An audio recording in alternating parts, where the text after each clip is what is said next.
Voting is what it means to be American. Every year, over 100 million Americans vote on the first Tuesday of November. The right to vote was first included in the Constitution to make sure that citizens had a voice in their government and were able to be self-governed through a representative democracy. While voting was initially restricted to white males that owned property, every American citizen today, regardless of race, religion, and sex, is allowed to vote. Whether it was through women's suffrage or repealing poll taxes and other restrictive measures, people have fought throughout American history to preserve this right.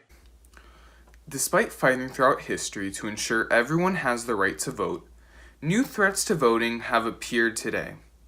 One of these threats is gerrymandering, the redrawing of political districts in order to favor a political party or group.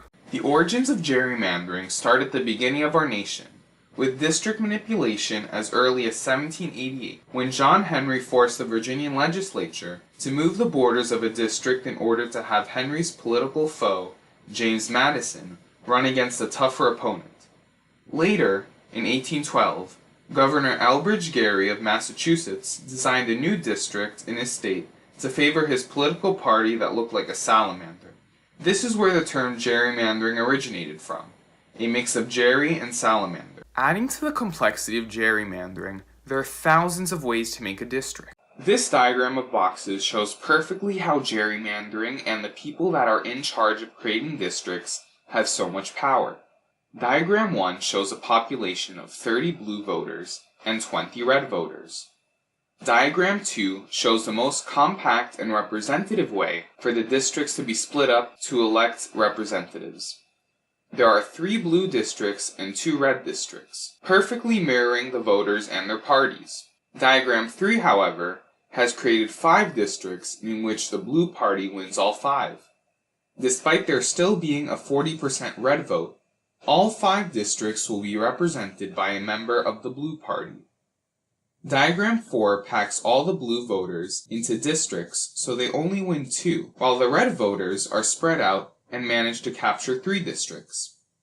Diagram 4 shows that even though there are less red voters than blue voters, there can still be more red representatives if the districts are shaped the right way. With advancements in computer software, districts can now be drawn in the most beneficial way to whichever party is in charge of drawing them, and it happens all the time. Kept redrawing the maps. The point was A, to get rid of as many competitive districts as they could, and B, to ensure that regardless of how many votes Republicans received, they would always get the majority of seats in the state legislature. So think about that as a democratic principle, how we understand democracy, Sure.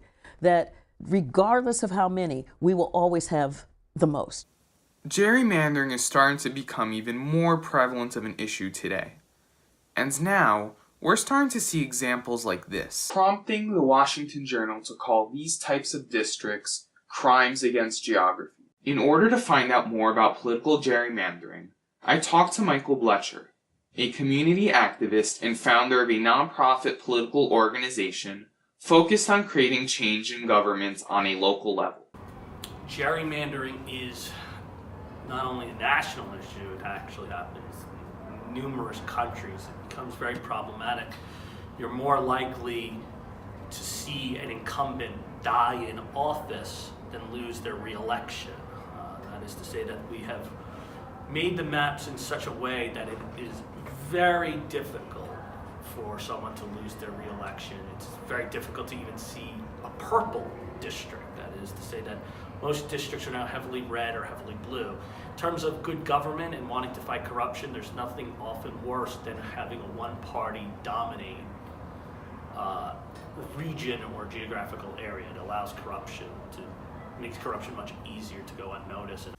Gerrymandering may seem like a political issue that doesn't affect many people, but in actuality, it has serious implications on every American voter. Districts as they could, and B, to ensure that regardless of how many votes Republicans received, they would always get the majority of votes. The gerrymandering is a huge problem because it not only does it not change the system, but it also creates this really vicious cycle where it makes people less and less likely to vote as time progresses because they see, well, what's the point? that person's continuing to get elected no matter what I do. So it discourages a higher voter turnout. In Wisconsin, after the gerrymandering, Republicans got less than 50% of the vote, and yet ended up with about 67% of the state delegation and 67% of the congressional delegation. And you see that repeated in other states as well. In Pennsylvania, the delegation was 13-5, a swing state. Swing state, 13-5. But this repeated also Michigan, Ohio, North Carolina. So how can we fix this? The best way to get something done is to get your voice heard. And the best way to get your voice heard is to Vote. Vote. Vote. Vote. vote.